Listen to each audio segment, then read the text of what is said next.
আসসালামু আলাইকুম ওয়া রাহমাতুল্লাহি ওয়া বারাকাতুহু। বিরতির পর আবারও সবাইকে আমন্ত্রণ আজকের নতুন ঘন্টায়। দর্শক, আজকের এই ঘন্টায় আমরা কথা বলবো মসজিদ ভাঙার শাস্তি নিয়ে। এই বিষয়ে আলোচনা রয়েছেন, আপনাদের প্রশ্নের জবাবে রয়েছেন বিশিষ্ট ইসলামী চিন্তাবিদ, শিক্ষাবিদ, গবেষক, লেখক, জামিয়া মানউত তাওহীদ উত্তর ঢাকার প্রতিষ্ঠাতা চেয়ারম্যান শাইখ ডক্টর মোহাম্মদ শহীদুল্লাহ খান মাদানী। আসসালামু আলাইকুম ওয়া রাহমাতুল্লাহি ওয়া বারাকাতুহু। ওয়া আলাইকুম আসসালাম ওয়া রাহমাতুল্লাহি ওয়া বারাকাতুহু। শাইখ কেমন আছেন? আলহামদুলিল্লাহ, আপনি কেমন আছেন? আলহামদুলিল্লাহ, আমিও ভালো আছি। দর্শক, স্ক্রিনে নাম্বার থাকবে, আজকের বিষয়ে প্রশ্ন করতে পারবেন অথবা ইসলামের অন্য কোনো বিষয়ে প্রশ্ন করতে পারবেন। অবশ্যই জীবন ঘনিষ্ঠ বিষয়ে প্রশ্ন করবেন, আমরা চেষ্টা করি কোরআন সহিহ সুন্নাহর আলোকে জবাব দেওয়ার জন্য ইনশাআল্লাহ বিইذনিল্লাহ। সংক্ষেপে প্রশ্ন করবেন। শেখ, মসজিদ ভাঙার শাস্তি বিষয়ে আমাদের আজকের টপিক। আলহামদুলিল্লাহ রাব্বিল আলামিন ওয়াসসালাতু ওয়াসসালামু আলা আবদিল্লাহি ওয়া রাসূলিহি নবিয়িনা মুহাম্মদ ওয়া আলা আলিহি ওয়া সাহবিহি আজমাইন, আম্মা বাদ। সুপ্রিয় দর্শক শ্রোতা, দেশে ও বিদেশে যে যেখানে রয়েছেন, আপনাদেরকে আমাদের নাগরিক টিভির জানবো ও জানাবো এই ইসলামী সমাধান প্রোগ্রামে আপনাদেরকে জানাচ্ছি বিশেষভাবে শুভেচ্ছা, স্বাগতম জানাচ্ছি, বিশেষ আমন্ত্রণ। এবং আজকের সম্মানিত উপস্থাপক আমাদের অত্যন্ত প্রিয় শেখ জনাব শেখ মাসুম বিল্লাহ, আপনাকেও আমি মোবারকবাদ জানাচ্ছি যে আপনি একটি অত্যন্ত গুরুত্বপূর্ণ বিষয় উপস্থাপন করেছেন। কারণ সারা জীবন আমরা জানলাম মসজিদ গড়ার মর্যাদা, ফজিলত জানলাম, কিন্তু মসজিদ ভাঙার শাস্তি কি এটা হয়তো অনেকে জানলাম না। তাই আমরাও দেখছি বিভিন্ন জায়গায় বিভিন্ন রেষারেষি, বিভিন্ন কোন্দল, বিভিন্ন দলীয় বা মতবাদ বা এলাকার কোন্দলকে কেন্দ্র করে এটি মানুষ ক্ষোভটাকে প্রকাশ করে মসজিদের কাছে গিয়ে, মসজিদের উপরে। বিষয়টি সত্যিই দুঃখজনক, কারণ আল্লাহ সুবহানাহু ওয়া তাআলা সূরা আল বাকারা 114 নম্বর আয়াতে অত্যন্ত বিষয়টিকে গুরুত্ব দিয়ে আলোকপাত করেছেন। আল্লাহ রাব্বুল আলামিন বলেন, আউযু বিল্লাহি মিনাশ শাইতানির রাজীম, ومن أظلم ممن منع مساجد الله أن يذكر فيها اسمه وسعى في خرابها أولئك ما كان لهم أن يدخلوها إلا خائفين لهم في الدنيا خزي ولهم في الآخرة আযাবুন আযীম। আল্লাহু আকবার। আল্লাহ কি কঠিনভাবে এখানে আলোকপাত করেছেন বিষয়টি। আল্লাহ বলছেন, ওয়ামান আযলামু মিম্মান মানা'a মাসাজিদাল্লাহ, ওই ব্যক্তির চেয়ে অধিক জালেম, অন্যায়, অবিচারী আর কে হতে পারে?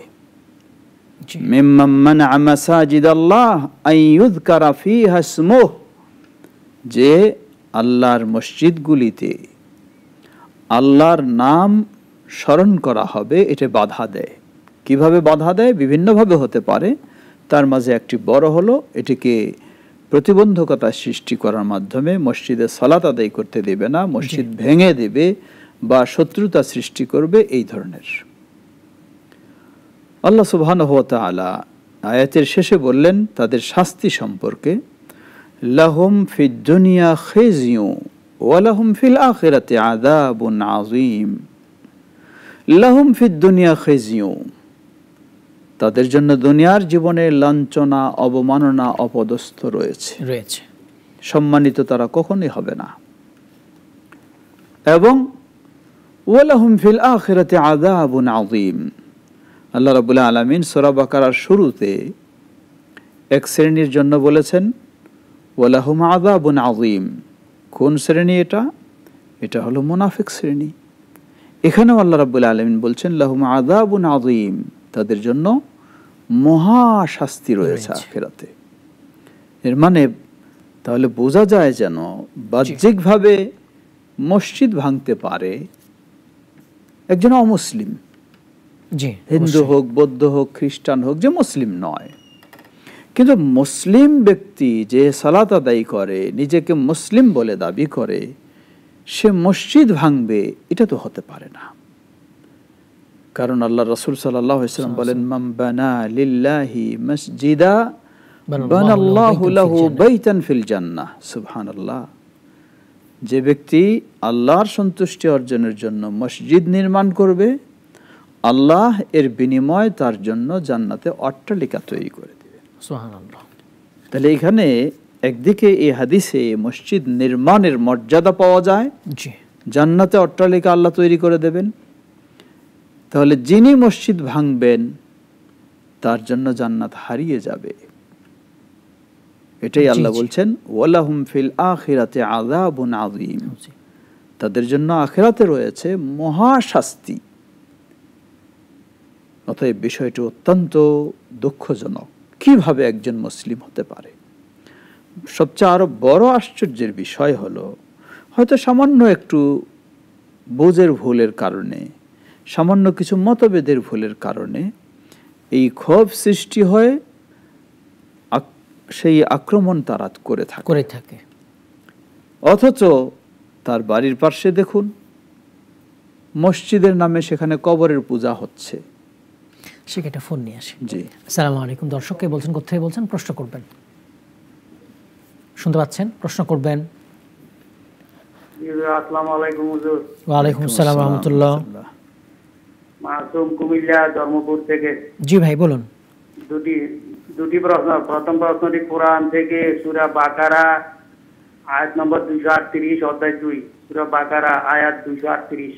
জি বলুন। তোমরা নামাজ আদায়ের সময় আল্লাহর উদ্দেশ্যে বিনীতভাবে দাঁড়াও। তোমরা নামাজ আদায়ের সময় আল্লাহর উদ্দেশ্যে বিনীতভাবে দাঁড়াও। সূরা বাকারা 238, এই আয়াতে কোরআন কি বলতেছে?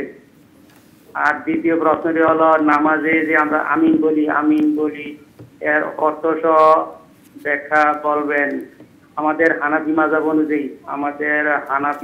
অনুযায়ী। আসসালামু আলাইকুম। ওয়া আলাইকুম আসসালাম ওয়া রাহমাতুল্লাহ। আসসালামু আলাইকুম। দর্শক কে বলছেন, কোথা থেকে বলছেন, প্রশ্ন করবেন। শুনতে পাচ্ছেন? প্রশ্ন করবেন। হ্যাঁ, আমার প্রশ্ন হচ্ছে ওই যে সকাল সন্ধ্যার আমলগুলো যে এটা কি মাগরিবের পরে করব না আসরের পর, কোন সময় উত্তম? আর কোনো প্রশ্ন আছে? আমাদের সাথেই থাকবেন, ইনশাআল্লাহ জবাব পেয়ে যাবেন।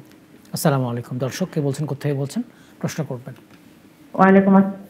আমি গাজীপুর থেকে বলছিলাম। জি বলুন। জি, আমি যাকাত সম্পর্কে একটা প্রশ্ন করব। জি বলুন। প্রশ্নটা হচ্ছে, আমার দুইটা সন্তান, একজনের বয়স 8 বছর, একজনের বয়স 2 বছর। এখন আমার দুই সন্তানের নামে আলাদা আলাদা করে মানে কিন্তু দুজনের নামে আলাদা আলাদা, আর আমার নিজের নামে 1.5 ভরি আছে। এখন তারা ছোট বাচ্চার গয়না তো আমার কাছে বর্তমানে আছে। এখন আমি কি সবারটা মিলে জাকাত দিব নাকি যার যার নামে তারটা তো হিসাব জাকাত আসবে না, আমি তো কিভাবে দিব? আপনি কি জাকাত নিয়ে কথা বলছেন না আকিকা নিয়ে? আপনার ফোনটা কেটে আসে। জাকাত নিয়ে। জি, আরেকবার বলেন তো। আপনার ফোনটা কেটে আসছে, শব্দ কিছু আসছে, কিছু আসছে না। প্রশ্ন হচ্ছে, আমার দুইটা ছেলে সন্তান, একজনের বয়স 8 বছর, একজনের বয়স 2 বছর। এখন আমি দুই নামে আলাদা আলাদা করে 3 ভরি করে। আচ্ছা হ্যাঁ। আর আমার নিজের নামে মতো না, মানে সব মিলে 7 ভরি হয়। একটা ছোট হিসাবে অনুযায়ী জল আমার কাছে আছে। এখন আমার আপনি যতটুকু বুঝতে পেরেছি জবাব দেওয়ার চেষ্টা করবো। আপনার ফোনটা আবার কেটে করতে হবে, আবার একই সমস্যা। আমাদের সাথে থাকবেন, যতটুকু বুঝেছি ইনশাআল্লাহ জবাব দিয়ে দেব। আসসালামু আলাইকুম। দর্শক কে বলছেন, কোথা থেকে বলছেন, প্রশ্ন করবেন। জি প্রশ্ন করবেন। শুনতে পাচ্ছেন? প্রশ্ন করবেন।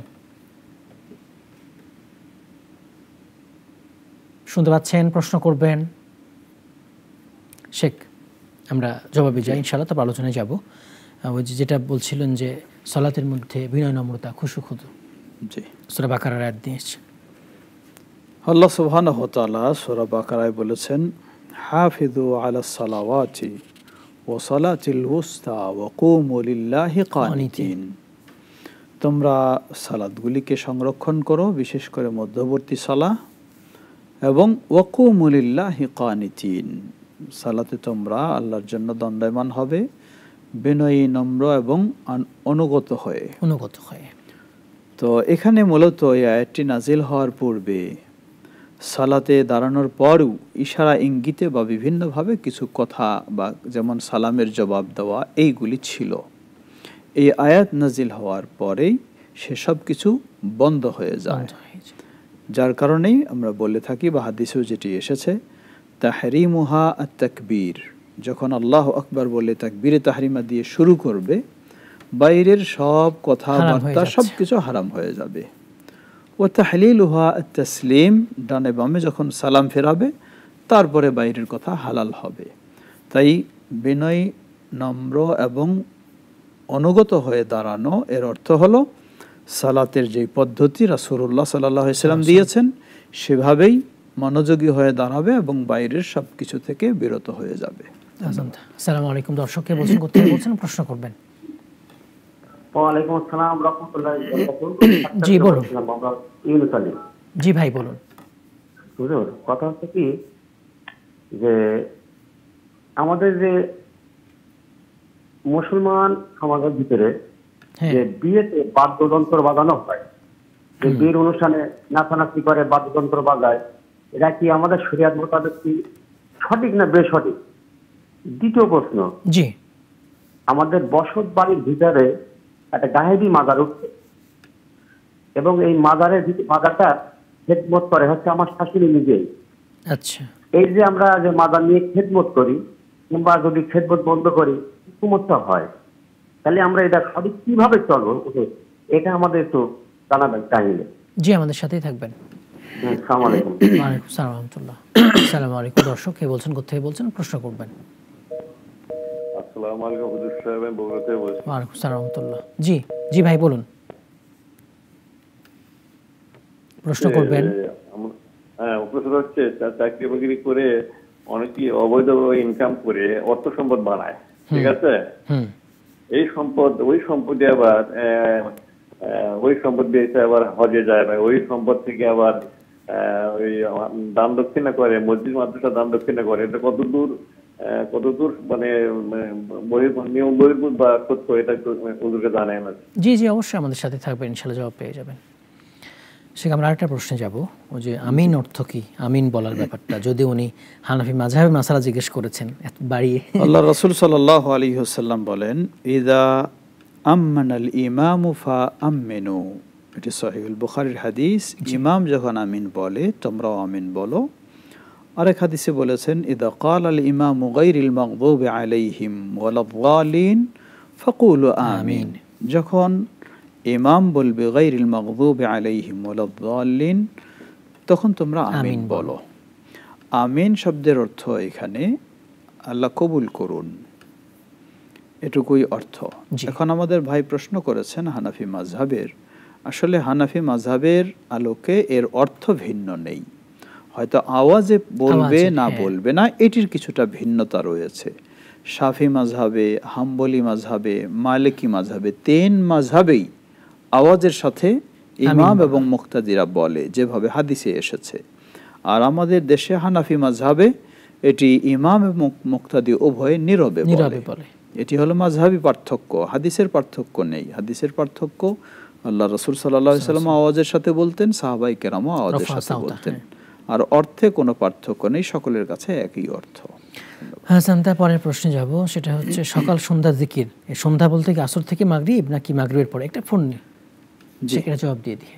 সকাল সন্ধ্যা বলতে সকাল তো আমরা জানি সেটা ফজরের পর থেকে শুরু করে মধ্যাহ্নের পূর্ব পর্যন্ত হবে, আর সন্ধ্যাটা আসরের পর থেকে শুরু করে একদম রাত পর্যন্ত এটি হবে, সন্ধ্যা বলে গণ্য হবে। শাইখ, আপনি সম্ভবত অনলাইনে দেখেছেন 12 সেপ্টেম্বর আমরা দেখলাম একটা মসজিদকে ভেঙে ফেলা হয়েছে, এই বিষয়টা।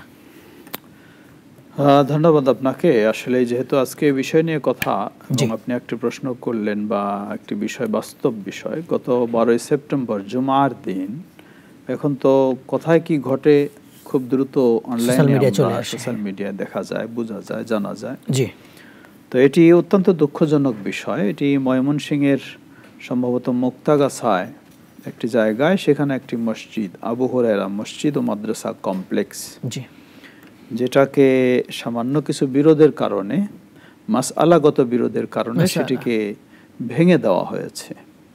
এটি খুবই দুঃখজনক বিষয়। কারণ যেটা আমরা দেখেছি বা শুনেছি, জেনেছি, কি বিরোধটা ছিল? বিরোধ ছিল সেখানে তারা মক্কা মদিনার মতো সালাত আদায় করত। আচ্ছা, তাহলে কোন দেশের মানুষ, গোটা বিশ্বের মানুষ তো মক্কা মদিনায় যায় যখন, সেভাবেই সালাত আদায় করে, তাদের পিছনেই করে। তাহলে আপনার পাশে যদি মক্কা মদিনার মতো সালাত আদায় হয়, এটা তো আপনার আনন্দের বিষয় হওয়ার কথা ছিল। ইসলাম বিরোধী না, কোরআন সুন্নাহ বিরোধী না, এটা তো আনন্দের বিষয় হওয়ার কথা ছিল। এটাকে আপনি আরো সাপোর্ট করবেন। আলহামদুলিল্লাহ, মক্কা মদিনার বিষয় আপনি পেয়ে গেছেন। সত্যি আজকে আমরা ইসলাম এত ভুলভাবে আমরা জেনেছি, বুঝেছি যে বাড়ির পাশে একটা মাজার, সেখানে কবর পূজা হয়, আল্লাহকে বাদ দিয়ে মৃত মানুষকে সেজদা করা হয়, সেখানে পারলে সহযোগিতা করি। আর একটা মসজিদ মক্কা মদিনার মতো সালাত আদায় হলে সেটাকে আমরা ভেঙে দেই। নাউযুবিল্লাহ। এটি অত্যন্ত দুঃখজনক বিষয়। আমরা এর তীব্র নিন্দা জানাই। এমনটি হওয়া উচিত নয়।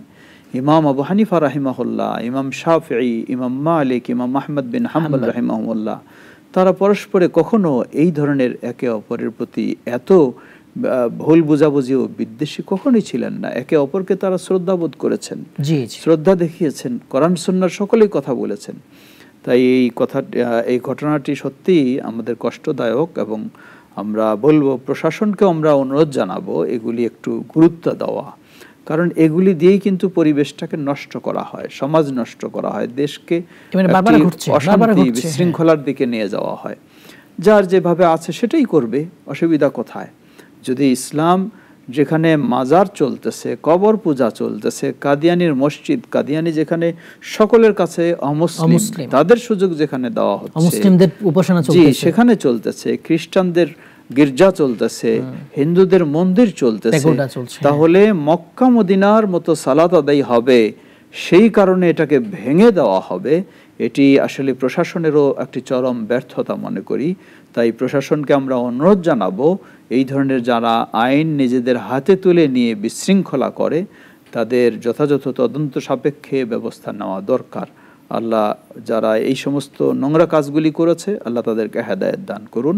কারণ আল্লাহ তাদের বিষয়টি উল্লেখ করেছেন সূরা বাকারা 114 নম্বর আয়াতে, দুনিয়ার জীবনে তাদের লাঞ্ছনা আসবেই আসবে, এটি আল্লাহর কথা। এবং আখিরাতে যদি তারা এটা থেকে তওবা না করে, অনুতপ্ত না হয়, ফিরে না আসে, তাহলে আখিরাতেও তাদেরকে ভয়াবহ মহাশাস্তি তাদেরকে ভোগ করতে হবে। আপনি মুফতি বলে নিজেকে পরিচয় দেন আর মুহাদ্দিস বলে পরিচয় দেন, যাই দেন না কেন, এটা ইসলাম, ইসলামের কথা। এটা আপনার ব্যক্তিগত মত এখানে চলবে না। কেউ ব্যক্তিগত যদি ভুলও বুঝে, তার সাথে পরস্পর আলোচনা করে সেটা আপনি সম্ভব অনুযায়ী বোঝানোর চেষ্টা করবেন।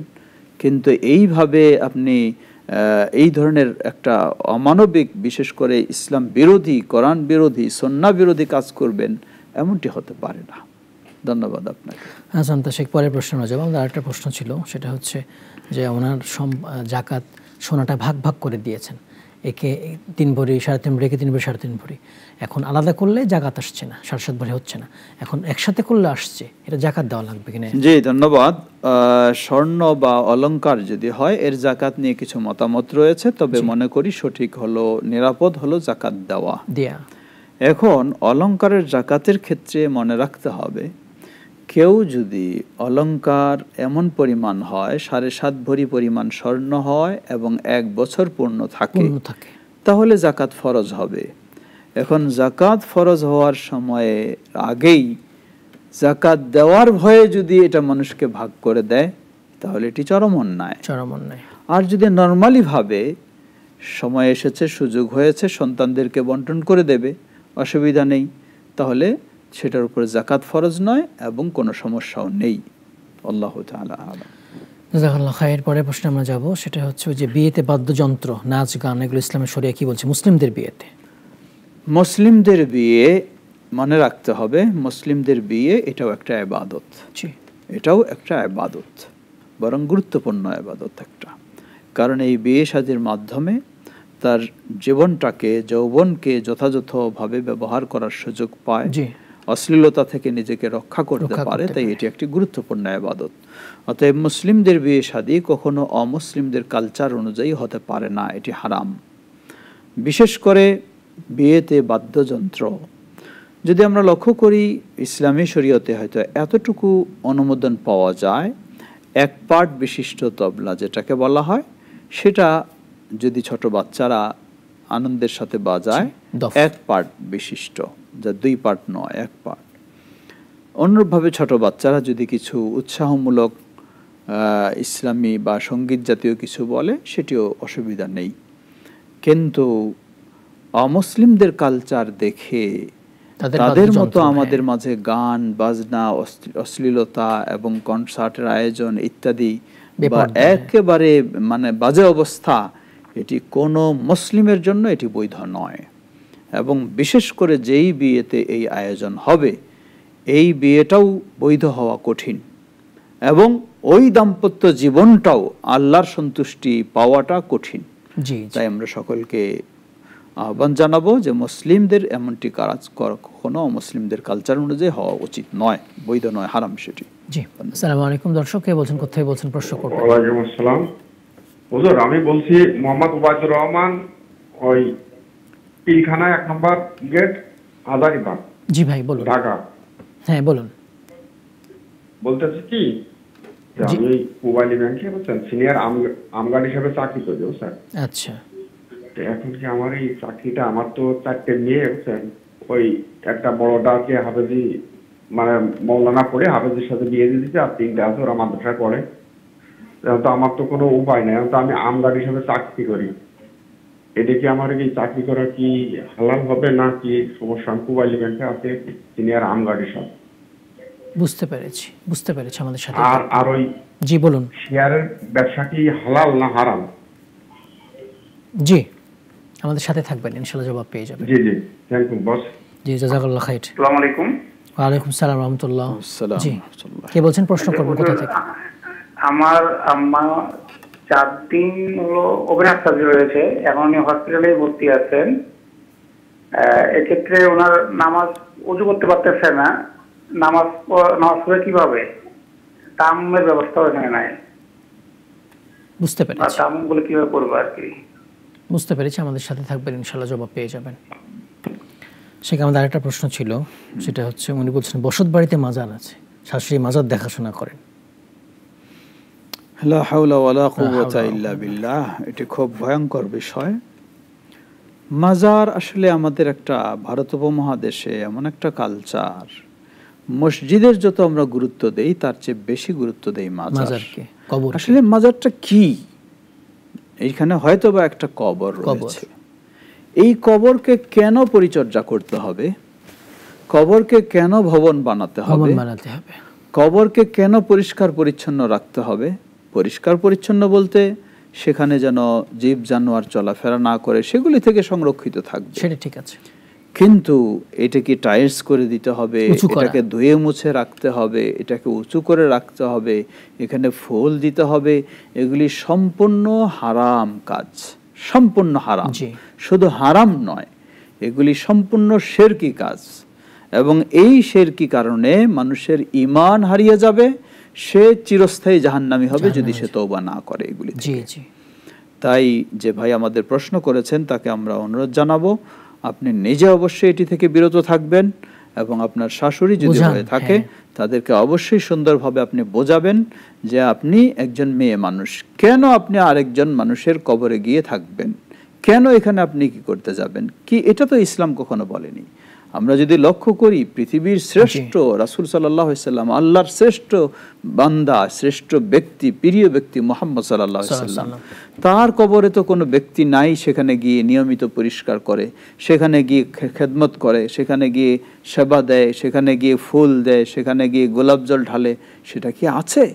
যদি সেটা না থাকে তাহলে এটাই প্রমাণ করে আর পৃথিবীতে এমন কোনো ব্যক্তি নেই যার কবরটাকে এটা করতে হবে। তাই আমরা বলবো এটি সম্পূর্ণ হারাম, সম্পূর্ণ শিরক, এবং এটি সম্পূর্ণ ঈমান হারা কাজ ছাড়া কিছুই নয়। তাই নিজেরা বিরত থাকবেন, অন্যদেরকেও বোঝাবেন সুন্দরভাবে এবং বিরত রাখার চেষ্টা করবেন। এবং মাজার বলতে ইসলামে কিছু নেই, মাজার বলতে ইসলামে কিছু নেই। জি হাসান, আসসালামু আলাইকুম। দর্শক কে বলছেন, কোথায় বলছেন, প্রশ্ন করবেন। শুনতে পাচ্ছেন, প্রশ্ন করবেন। জি আমাদের দেখানোর নাম্বার আবার চেষ্টা করবেন। আর একটা প্রশ্নে যাব, শেখ ওই যে অবৈধ ইনকাম করেছে, হজ করছে, দান দক্ষিণা করছে, এই বিষয়ে ইসলাম কি বলছে? আল্লাহ সুবহানাহু ওয়া তাআলা এর ক্ষেত্রে আল্লাহ রাসূল সাল্লাল্লাহু আলাইহি সাল্লাম বলেন, যে হাদিসটি সহিহুল বুখারীর, ইন্নাল্লাহা তাইয়্যিবুন লা ইয়াকবালু ইল্লা তাইয়্যিবা। আল্লাহ সুবহানাহু ওয়া তাআলা তিনি পবিত্র, পবিত্র ছাড়া কিছু কবুল করেন না। অতএব কেউ যদি হারাম উপার্জন করে থাকে এবং সেই হারাম উপার্জনের মাধ্যমে দান, সাহায্য, হজ, উমরা ইত্যাদি করে থাকে, এগুলি কবুল হওয়ার আশা করা যাবে না। জি হাসান, তো পরের প্রশ্নে যাব। উনি পূবালী ব্যাংকে জব করেন বলছেন ভাই, এখন এই হলো অবস্থা, যেটা যায় আমাদের ভাই যেটি বলেছেন তিনি ব্যাংকে জব করেন, বা বলেছেন তিনি ব্যাংকে হয়তো সশস্ত্র গার্ড হিসাবে তিনি জব করেন।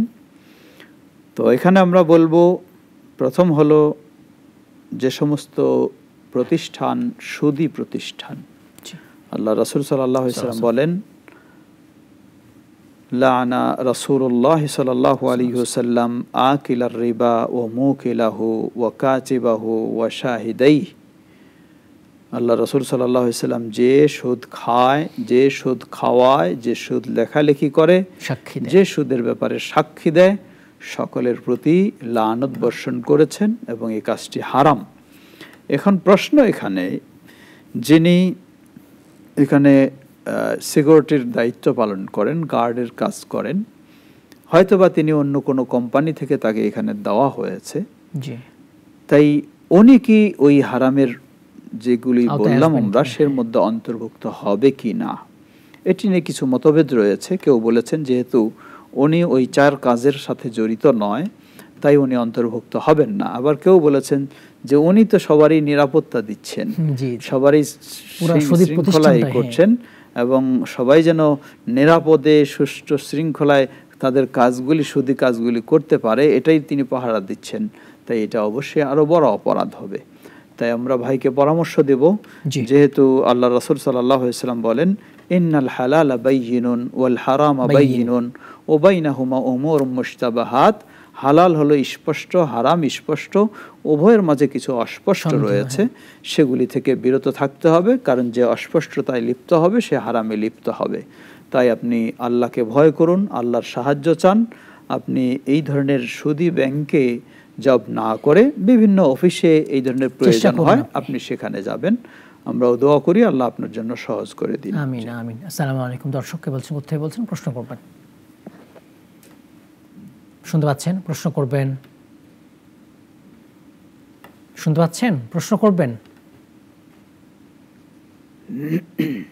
সেটা আমার পরের প্রশ্নে যাব ইনশাআল্লাহ। শেয়ার। আসসালামু আলাইকুম। দর্শককে বলছেন, কোথায় বলছেন, প্রশ্ন করবেন। আমি নেত্রকোনা থেকে বলছি। জি ভাই বলুন, প্রশ্ন করবেন। জি, আপনারা প্রশ্ন করবেন, টেলিভিশন ভলিউম কমিয়ে নেবেন। যে মানুষের ঠিক আছে জ্বর তারা অনেক বই যেটা আপনি আরেকবার বলবেন, আপনার ফোনটা কেটে কেটে আসছে, আপনি আরেকবার বলবেন, শোনা যাচ্ছে না, আরেকবার বলবেন, প্রশ্নটা আরেকবার করবেন। হ্যালো, জি শুনতে পাচ্ছেন? জি জি বলুন, প্রশ্ন করুন। জি জি, আমার প্রশ্নটা হচ্ছে যে যারা বিশ্বাস করে যে আল্লাহ সর্বত্র বিরাজমান এবং আল্লাহ হচ্ছে আল্লাহ আকার নাই, তাদের পিছনে কি নামাজ হবে? একটা প্রশ্ন। জি। দ্বিতীয় প্রশ্ন হচ্ছে ইসলামী ব্যাংকে এফডিআর রেখে মুনাফা নেওয়া যাবে? জি, আমাদের সাথেই থাকবেন, ইনশাআল্লাহ জবাব পেয়ে যাবেন। সে আরেকটা প্রশ্ন যাব, যে শেয়ার বাজারের ব্যবসা ইসলাম কিভাবে দেখে? শেয়ার বাজারের ব্যবসা সাধারণত ব্যবসার ক্ষেত্রে শেয়ার বাজার হোক আর যে কোনো হোক, কয়েকটি শর্ত খেয়াল রাখতে হয়। জি। প্রথম হলো ব্যবসায়ী পণ্য যেন বৈধ হয়। দ্বিতীয় হলো ব্যবসায়ী প্রক্রিয়া পদ্ধতি যেন শরীয়ত সম্মত হয়। তৃতীয় হলো যেন এটি ধোঁকামুক্ত হয়। জি, প্রতারণামুক্ত। এইসব বিষয় হলে বৈধ হবে। তো যদি কোনো কোম্পানিটা এমন হয়, যেমন একটা সুদী প্রতিষ্ঠান শেয়ার ছেড়েছে, এই প্রতিষ্ঠানের শেয়ার বৈধ নয়, অথবা একটি মাদকদ্রব্যের প্রতিষ্ঠান শেয়ার ছেড়েছে, তাহলে এই শেয়ারও বৈধ নয়, পণ্য হিসেবে হারাম সেটি। দ্বিতীয়, তাহলে এটি হতে হবে সেগুলি মুক্ত। দ্বিতীয়, প্রক্রিয়াটা যেন শরীয়তসম্মত লেনদেনের যেভাবে পদ্ধতি সেটি হয়। তৃতীয়, সেটি ধোঁকা মুক্ত হতে হবে। শেয়ার বাজার আমরা জানছি বেশিরভাগই মানুষ এখানে ধোঁকার সম্মুখীন হয়। তাই এই শর্তগুলি যদি আপনি পেয়ে থাকেন তাহলে আপনার জন্য বৈধ হবে, আর না পেলে অবৈধও হবে এবং আপনি ক্ষতিগ্রস্ত হবেন। জি হাসান, পরের প্রশ্নে যাব। ওই যে 4 দিন ধরে ওনার মা অসুস্থ, ওযু করতে পারছেন না, তায়াম্মুম করতে পারছেন না, সালাতের কি হবে? আমরা দোয়া করি আল্লাহ রাব্বুল আলামিন ওনার মাকে এবং সকল মুসলিমদের অসুস্থদেরকে আল্লাহ পূর্ণ সুস্থতা দান করুন। অতঃপর বলবো, সালাত তো যতক্ষণ জ্ঞান থাকবে সালাত আদায় করতেই হবে।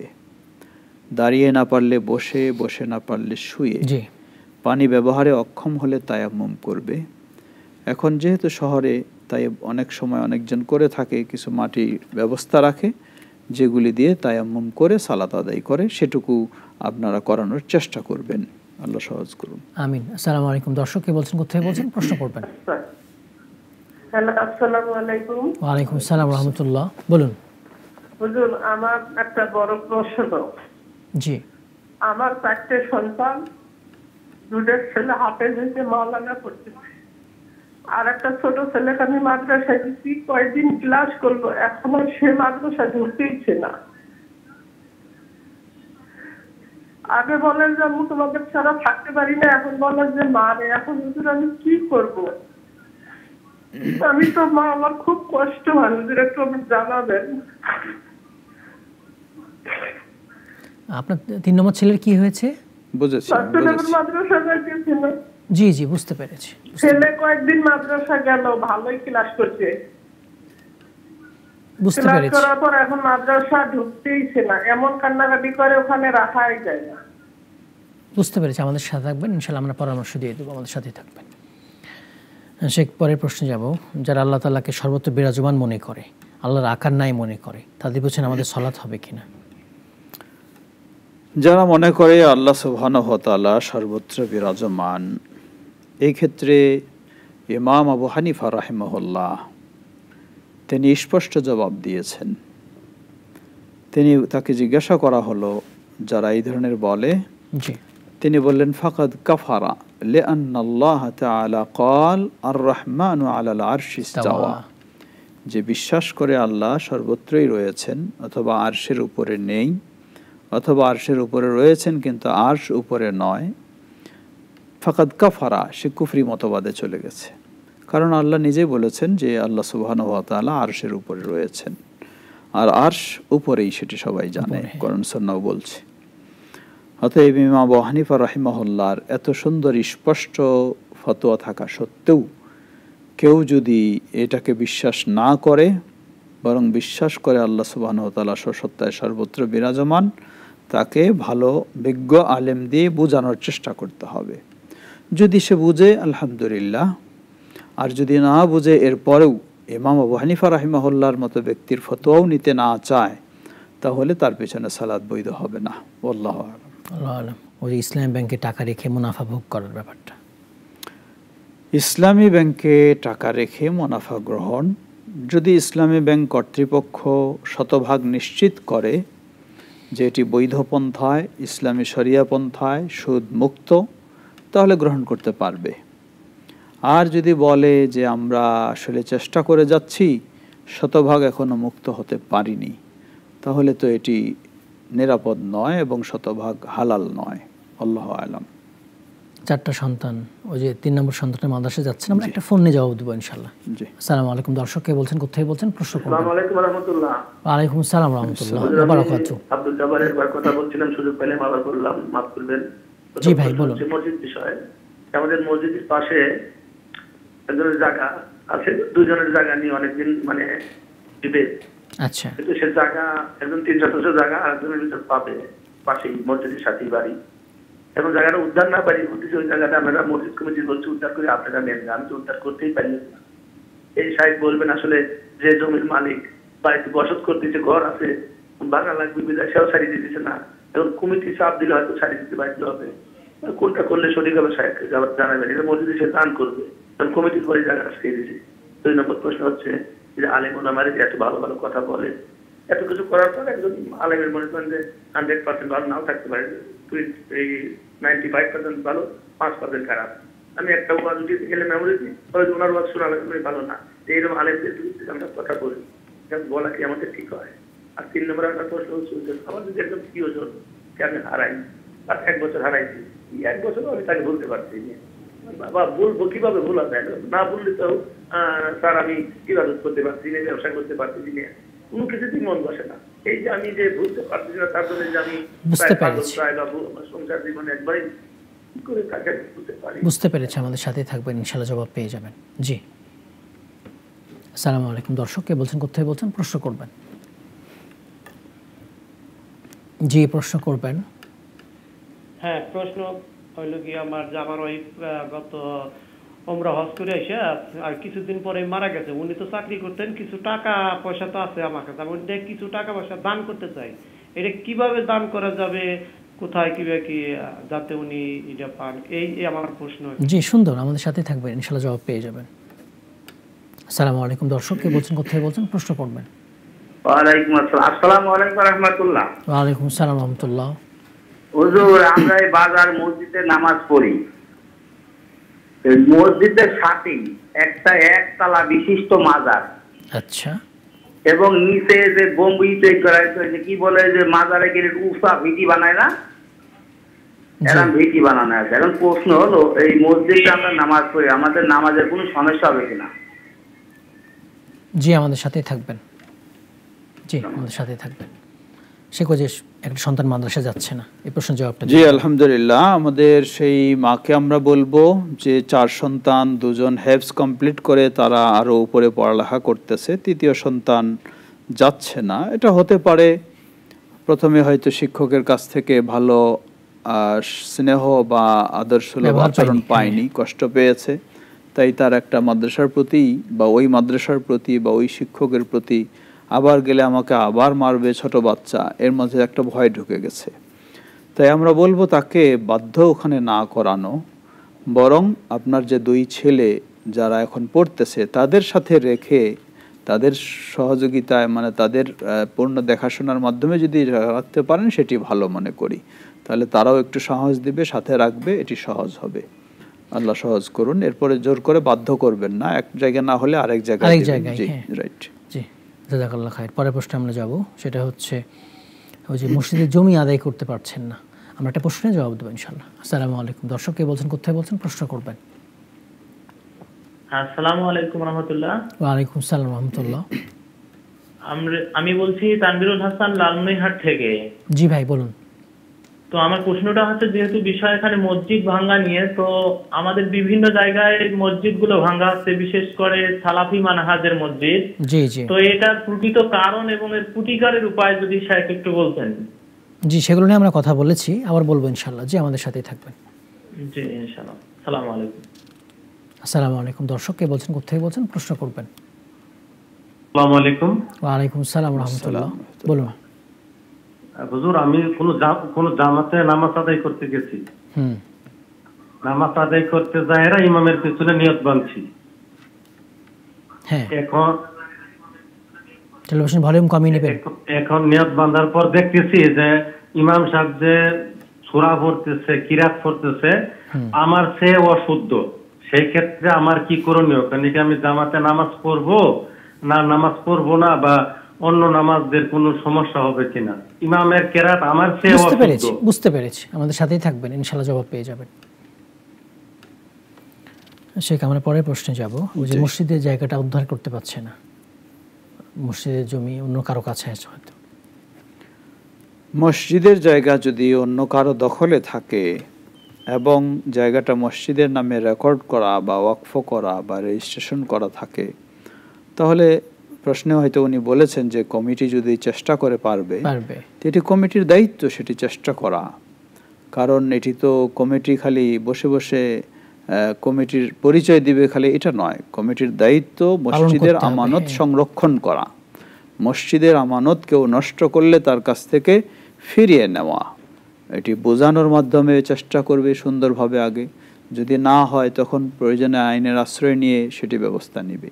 জি হাসান, পরের প্রশ্নে যাব। ওই যে অনেকে আরেক আলেমের কথা শুনতে নিষেধ করে, সে বিষয়টা আমি ওই ভাইয়ের প্রশ্নের জবাব দিব একটি অন্যভাবে।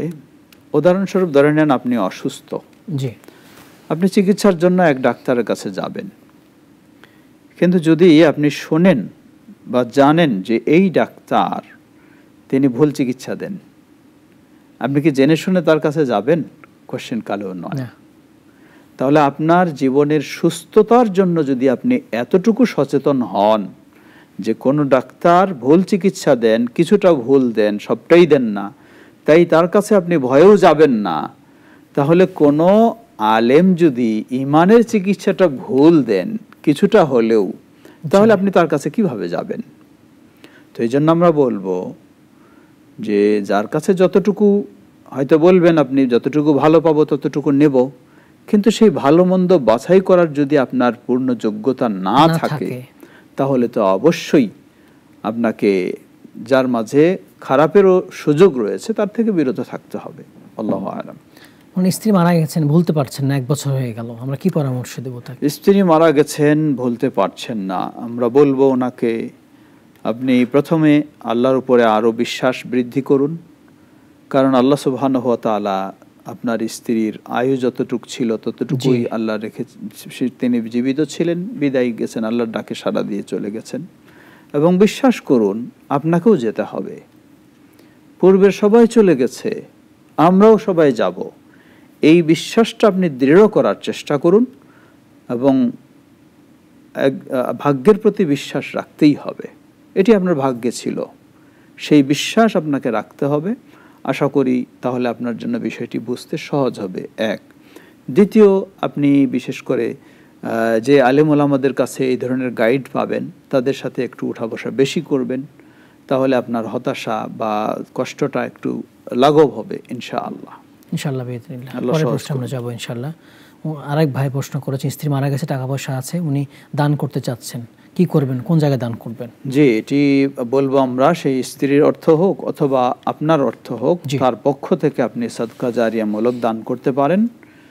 তার অর্থ থেকে করলে উনি সওয়াব পাবেন, আর আপনার অর্থ দিয়ে করলে আপনিও পাবেন এবং আপনার স্ত্রীও পাবেন।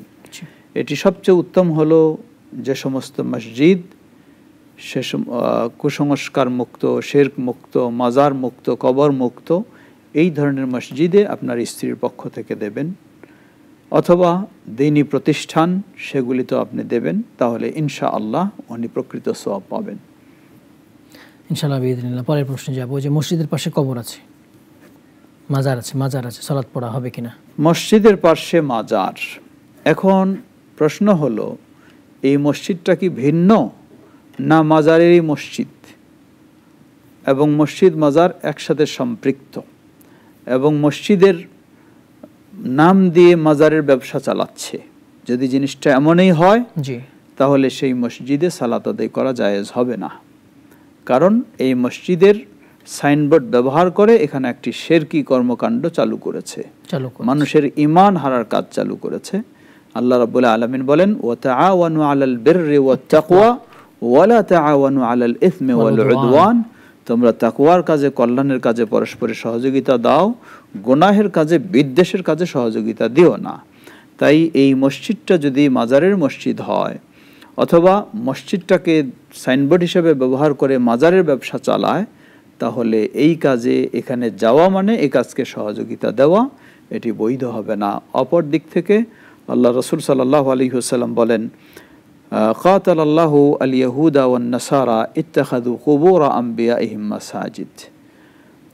ইহুদ এবং খ্রিস্টানদেরকে আল্লাহ ধ্বংস করুন, কারণ তারা তাদের নবী রাসূলদের কবরকে সেজদার স্থান বানায় নিয়েছে। এই কাজটি সম্পূর্ণ হারাম, এটি শিরকের একটি বড় মাধ্যম।